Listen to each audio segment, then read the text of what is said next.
de dialogue social et de protection sociale. Aussi, au-delà du symbole et du cachet solennel, sommes-nous amenés à faire de ce jour un moment d'évaluation et de prospective, puisque des doléances ont été soumises et des diligences accomplies, comme en atteste le rapport général sur le traitement des doléances de 2023. Je voudrais à ce titre me réjouir du regain de dynamisme en matière de dialogue social et de négociation collective constaté entre partenaires sociaux que nous sommes.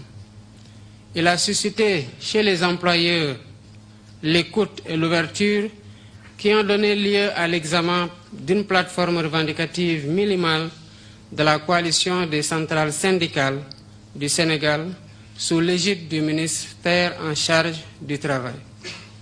De ces négociations, il est ressorti la revalorisation des salaires catégoriels, du salaire minimum interprofessionnel garanti, du salaire minimum agricole garanti et de la prime de transport.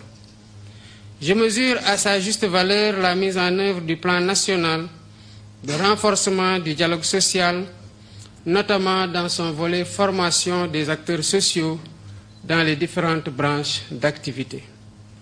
Concernant la réactualisation des conventions collectives, j'encourage les travailleurs et les employeurs à poursuivre, voire accélérer, le processus d'évolution du droit négocié et son adaptation aux mutations du marché du travail. Chers partenaires sociaux, dans le but de moderniser et de rationaliser la négociation collective, le gouvernement s'est engagé à mesurer la représentativité syndicale, aussi bien des centrales que des syndicats d'enseignants, à travers des élections. Nous nous félicitons ainsi de la tenue des élections générales de représentativité des centrales syndicales de travailleurs le 12 décembre 2023. Au demeurant, ces avancées notoires ont été rendues possibles grâce à l'engagement constant et soutenu de l'administration du travail qui, dans sa mission de service public, s'évertue à réguler avec rigueur et professionnalisme les relations professionnelles et à veiller à la préservation de la stabilité sociale de notre pays. Je salue les efforts déployés par l'administration du travail, particulièrement les inspecteurs et contrôleurs du travail au quotidien pour la mise en conformité des milieux de travail, des heures passées à pacifier les relations professionnelles par la conciliation et la médiation. J'ai aussi conscience que malgré quelques améliorations notées çà et là, qu'une attente particulière doit être accordée au renforcement des moyens juridiques d'intervention de l'administration du travail et leur permettre ainsi de veiller au respect de la réglementation conformément à la Convention numéro 81 de l'OIT sur l'inspection du travail. Mesdames, Messieurs, la principale préoccupation du gouvernement en ces périodes difficiles pour notre économie est de soutenir les populations en général et les travailleurs en particulier. C'est pourquoi j'engage mon gouvernement à identifier les leviers permettant la baisse des prix des denrées de première nécessité et la création d'emplois décents. Il s'agit d'une priorité absolue de mon gouvernement qui devra être soutenu par le renforcement du secteur de l'agriculture en vue d'atteindre dans le moyen terme notre souveraineté alimentaire. Je compte poursuivre pour les approfondir les initiatives déjà prises en faveur des acteurs et des unités du secteur de l'économie sociale et solidaire. Notre ambition est d'en faire un levier du développement durable et local, créateur d'emplois. Mesdames, Messieurs, à l'heure du numérique, le service public connaît de profondes mutations qui, à terme, vont permettre de juguler définitivement les lenteurs administratives dont se plaignent les usagers. Ainsi, dans le souci de moderniser l'administration, l'État du Sénégal compte engager de grands chantiers de digitalisation des procédures administratives.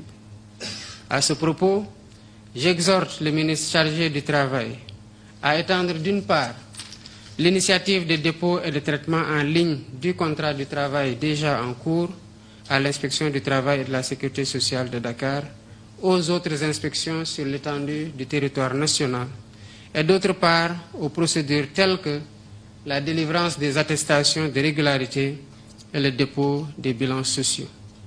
Par ailleurs, j'engage le ministre chargé du Travail à poursuivre la mise en place d'un système d'information intégré fédérant l'ensemble des acteurs qui interviennent dans le secteur du travail et de la protection sociale, notamment la Caisse de sécurité sociale, l'Institution de prévoyance retraite du Sénégal, IPRES, l'Institution de coordination de l'assurance maladie obligatoire et les mutuelles sociales relevant du régime simplifié pour le petit contribuable.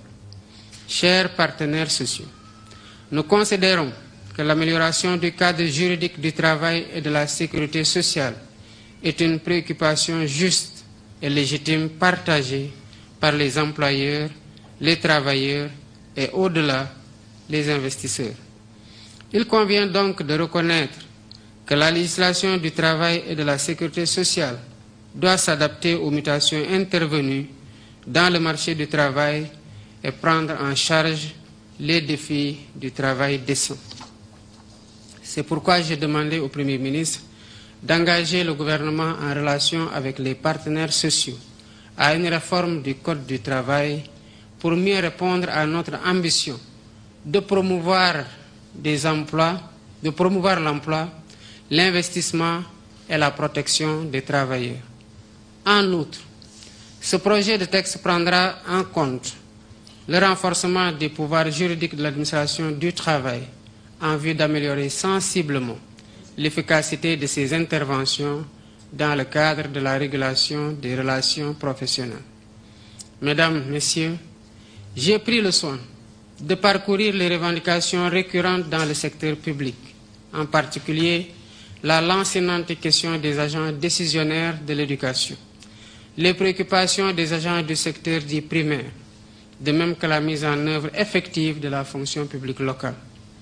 Mon gouvernement tiendra dans les meilleurs délais, conformément à mes instructions données lors du Conseil des ministres du 24 avril 2024, des rencontres avec les acteurs afin d'y apporter des réponses appropriées pour stabiliser le climat social, gage d'un service public de qualité.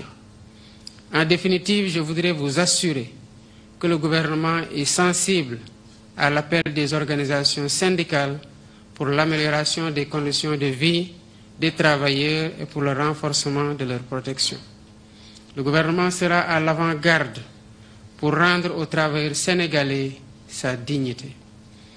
Je voudrais réitérer mon appel à privilégier la concertation, le partenariat et le dialogue, des vertus bien sénégalaises pour la stabilité sociale et la prospérité de notre beau pays. Dans ce cadre, des discussions inclusives seront initiées pour conclure un nouveau pacte social. J'invite surtout le Premier ministre à engager les autres membres du gouvernement à promouvoir le dialogue et la concertation dans leurs départements respectifs. Enfin, j'exprime la disponibilité de mon gouvernement à soutenir le secteur privé dans sa mission de création d'emplois massifs et décents. C'est tout le sens de la décision que j'ai prise de regrouper les départements en charge du travail et de l'emploi avec comme finalité la cohérence des politiques et l'efficacité des actions. C'est sur cet appel que je termine mon propos, tout en vous renouvelant mes vœux d'une bonne fête de travail. Je vous remercie de votre aimable attention.